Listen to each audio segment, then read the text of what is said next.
หมอยสูงค่ะหมอยสูงพี่ๆน้องๆผู้ปันแห้งข้าวสายหมอหอมกุ๊กก็ค่ะเมื่อนี้ก็เป็นวันที่10เดือนธันวาคมที่5ปี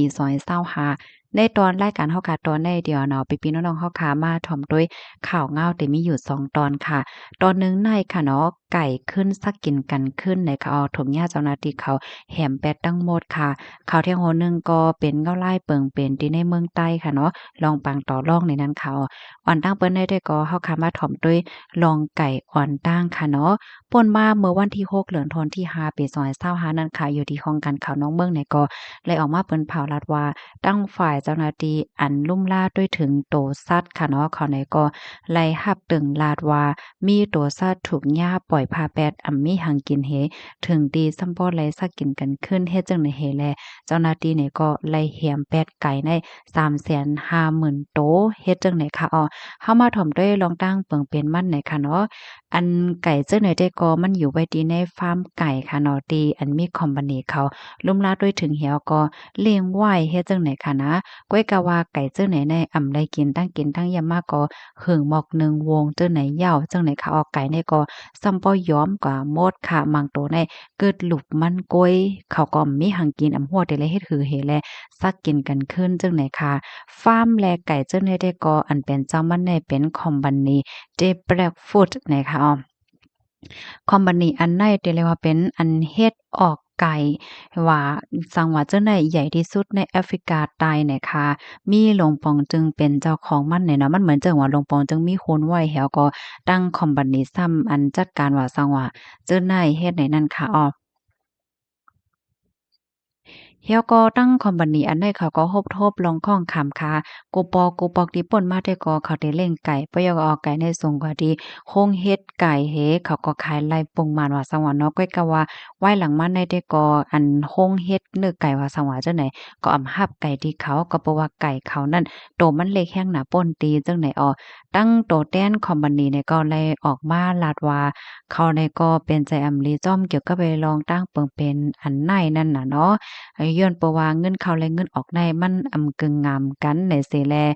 มันก็จังกว่าซื้อตั้งกินตั้งย่ำวัดอาหารามาเล็งตกไก่ในไลเฮ็ดจังได๋นะตั้งคอมพานีก็คัดใจได้ว่าเย้าเปิดดาเดแกลิดลองปัญหาอันใดไข่หันไข่ไฮ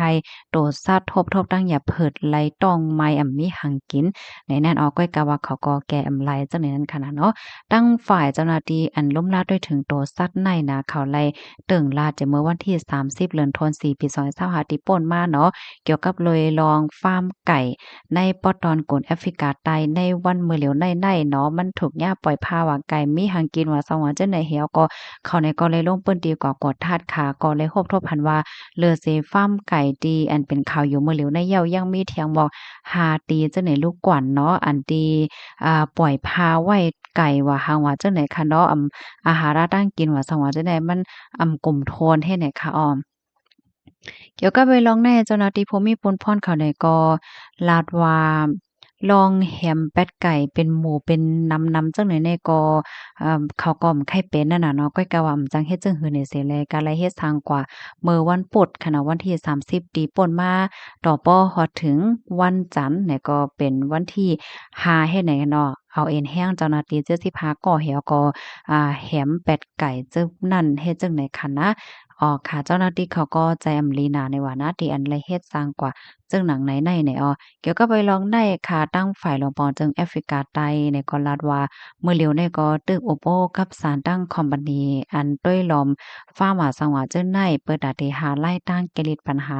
สืบกว่าว่าจังไหนค่ะข้อมูลในก็ค่ะเลยปีมาที่ของการข่าวสดออกไว้เนี่ยค่ะเนาะข่าวโหในถอมยอก็หลายๆก็ปันตั้งหันถึงในมันตุ้มยอนมาโอ้โหใจนะคะเนาะเงินว่าในลำลองนะเงินเข้าเอกเงินออกซ้ำนำในเฮแลจังกว่าซื้อตั้งกินตั้งย่ำหันจังได๋มาเลี้ยงมาปั่นกันยาวนั่นน่ะเนาะมันก็เขาก็มาปั่นตั้งหันถึงว่าไก่เส็มว่าโตซ่าซังเส็มว่านั่นน่ะเนาะก้นเส็มว่าไหนห้ำโหลแลกินข้าวอยู่กูมื้อกูวันเฮ็ดจังไหนเนาะเหมือนดังไก่เนี่ยเขาก็โหลมีตั้งกินของเขาเฮ็ดแหนเนาะเพราะว่าเขามีตั้งกินยามโฮได้กินหังในเขาก็กินกันคืนเฮ็ดจังเนี้ย มื้อเต็มมันได้มันเต็มีเหมือนหนังว่าไก่ตัวหนึ่งกว่าซักไก่ตัวหนึ่งให้ไหนเนาะเพราะว่าซักเหย้ามันเต็มีเลือดไหลออกมามันใจห่าเพราะว่าเลือดออกมาเหย้ามันเต็มีเซลล์แคลเนาะเพราะแคลเหย้าเนี่ยก็เต็มีไก่แท้งหลายๆตัวในค่ะนะมาโฮมกันแล้วก็ซักไก่อันยาซักนั่นถึงที่ป้อรู้เซ็งกว่านั้นน่ะเนาะแล้วก็กินเด้อมันป้อมดป้อเซ็งกว่าเฮ็ดไหนค่ะเพราะว่ามาลาจังแนวก็เป็นอันตุ้มย้อนมาโอ้โฮใจไว้เนาะก้อยกะว่าเนี่ยมันเป็นรองเป็นเต้อะเนาะขึ้นกินเด้อกันขึ้นจังไหนค่ะลูกดีข่าวงาโหนได้เห็นแลกำในเฮาคามาถ่อมด้วยข่าวงาลองตั้งเปิงเป็นที่ในเมืองเฮาคาอีกหนึ่งเกี่ยวกับเลยลองการต่อการลองไหนค่ะปางต่อรองเหลืองนำมาหนาในว่าในแน่จะเว้นสีปอค่ะก้นเปิ้นตีลาดเนว่าปังต่อปังล่องเหลืองนำมาเจ้าหมู่วานแน่จะเว้นสีป้ออันตับซึกเกากลาง MNDAA เขาก้มกำนั่นให้ไหนค่ะปังต่อลอกในแต่เปิดมาจะเมินเลินโทนที่1ปี2025เสไลหันเขากว่าเปิดไว้ปางล่องเจ็มตั้งเจียงห้องวันออกเว้งสีป้อนาหลินในนาหลินซึกเกากลางเขาก้มกำไหวค่ะเหมือนจังหนังตีวานปางนิ้วหนองเกาะหน้าหมักคอกุ้งสา หนองปางปางเหมิดแลหนองย่างเจิ้นไน้ไลฮู้ว่าซึกเกากลางในอ่อนโหเสียวก็เปิดว่าเฮ็ดจั่งใดก้นเปิ้นตีลาดว่าเขาเปิดจ้อมวานอันโหนับก้นมันหนำเป็นวานใหญ่มันเฮ็ดจั่งใดคะในนาเล่นซึกเกากลางเขาก้มกำนั่นไหนเลยว่าเขาเปิดกูติเหย้าตอนหนังหิมวานซบล่างแลตีโป้นโคสีป้อเหนือเส้นตั้งหลงลาเซียวเว้งเหลือนั่นไหนเขาปายเปิด หิมฝั่งตั้งเฮ็ดให้ลูกกวนค่ะเลยฮู้ว่าปังล่องซึกเกากลางเขาอ่อนโฮเปิดใน